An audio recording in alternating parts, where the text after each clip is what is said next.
Hi, I'm Garrett Sigler, and today I'm going to be talking to you about my three most influential films. Now, today I'm going to be talking about Star Wars, A New Hope, Tenet, and then Oppenheimer, two of which are from the same director. Now, I'd like to point out that Star Wars came out with an $11 million budget in May of 1977. Back then, there was not a lot of CGI. So, for George Lucas to create this, it was a lot. His only other films were THX 1139, or 38, I believe, and what's it called? American Graffiti.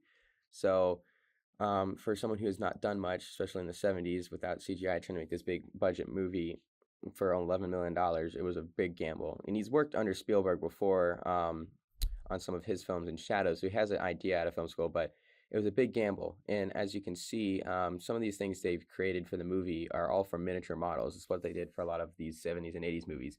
And he had to create special effects that didn't exist before by sending all these people, especially people like Ed Catmull and some other people that actually ended up going on to create the Pixar computer and work on Pixar technologies under Lucasfilm.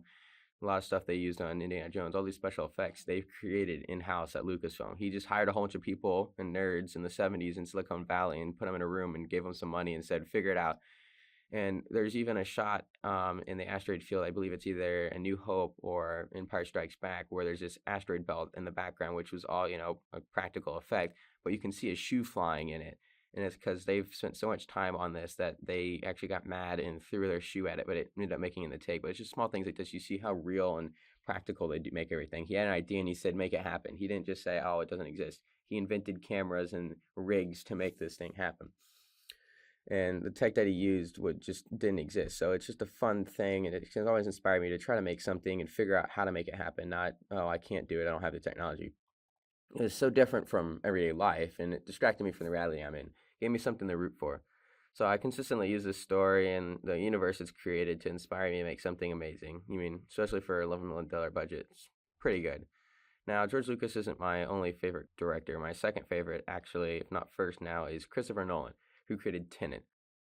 Some points I want to put out first is that Tenet came out in 2020 after multiple delays, and this was not ideal for Christopher Nolan. He's made big movie franchises like The Dark Knight, which is completely independent from DC, but some actually conceive it as one of the best Batman series out there.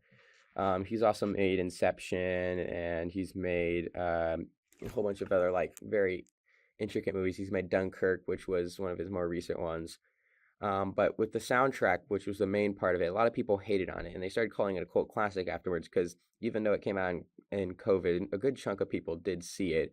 But the amount of people who went back and rewatched it was very slim. Many people didn't like the concept. It was a 2.5 hour movie with really over loud, blaring music and one of the most dense plots I've found in a movie, but not in a way that you could just understand it by the end. And it's just super packed, kind of like Dune, which is based on a big, dense book, but it's dense in the fact that it deals with time interpolation, which in the movie, there's even a scene where he says, time travel? No, it's time inversion. And the whole point of it, which you can't think of in a movie setting, is as people are going forward in time, there's these inversion devices that bring you backwards. And this was something that was very intricate to me to think about because you're watching these characters go forward and you're seeing someone who looks like them going back through time, but they slowly start to do that as they go through the movie. And it kind of deals with a whole bunch of like, well, what happens here? And oh, technically this didn't happen, or you think of all these time travel things, but it's really them going through time simultaneously, and everything has like a ending and starting point. But the soundtrack was super stylish, and they made choices such as 2001: A Space Odyssey which was made way before Star Wars even. And they make you feel uncomfortable with the music, but they feel the emotion with the music, kind of like I'm going to talk about in Oppenheimer. They had Ludwig Goransson score, which was amazing. He's an amazing composer. He's one of my favorite composers now. He's been doing a lot of stuff. He's done 2 movies, Tenet and Oppenheimer, with Christopher Nolan. He's worked on The Book of Boba Fett and Mandalorian, Creed. He even did part of the score for Turning Red, which is a big Disney hit, a lot of Disney stuff. And the song Truck in Place starts as the most planned car chase in the movie I've ever seen has happened, which is one of my favorite car chases in the movie, where the music, which I'll play it a little bit up here right now, is kind of inverted. And they make it feel inverted as they're going through a car chase, which at first nothing's inverted, but after this car chase and they extract this plutonium thing, which I'm showing you, they start driving away, and one of the main antagonists pulls up, but the car is going backwards. And then as you can see later, some of the car stuff that flips up, everything's kind of inverted and backwards.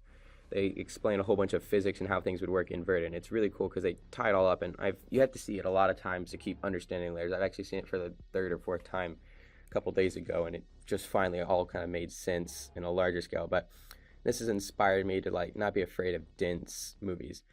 Now, the last movie I'd like to talk about is Oppenheimer. Oppenheimer was Christopher Nolan's redemption movie. After Tenet kind of flopped just because it was really dense and I think COVID really killed it, it would have been a little bit bigger. He had one chance to make it big, and they gave him a way bigger budget with Oppenheimer. So with Oppenheimer in general, they use the same composer, so Christopher Nolan's bound to make something great. But what was really special, which brought a lot of filmmakers and people back, was they filmed it in a rare 70 millimeter or 15 perf IMAX film, which had to create a new film platter for IMAX film reels. If you haven't seen a picture, I'll put one up. But this is a platter that they have to run film on for IMAX movies. Now, most IMAX movies in general aren't filmed in actual film. They digitalize it and put it up, but they filmed it in an actual film reel. So a lot of screenings actually had issues with it because it would break down, or you'd see like dust or particles. It would look like an actual old 1900s film with black and white, and they've actually created black and white IMAX film, which has never been done before. So this was something that made it very practical. There was a lot of innovative storytelling that just inspired me. Practical explosions and using techniques for a lot of these B-roll shots I can put up. It's just something that people even tried to create online before, and it's an amazing thing. So it inspires you. They stuck with the same composer for Tenet. He created a piece of music that had 24 tempo changes in 2 minutes. It was insane. It was called Can You Hear the Music? And especially the emotional first-person written script, which I heard him in an interview talk about. He showcases these emotions in people from a historical point of view that you would never expect to make a movie from, and it's sound design, everything overall, just really inspiring. And how he made something that most people wouldn't want to talk about, some random historical figure, into a movie that's 3 hours long and as close to real as possible. So he even wanted to use real life locations from history and filmed a lot in Nevada and filmed a lot in New Mexico when possible. Thanks for watching my video essay. I hope you enjoyed.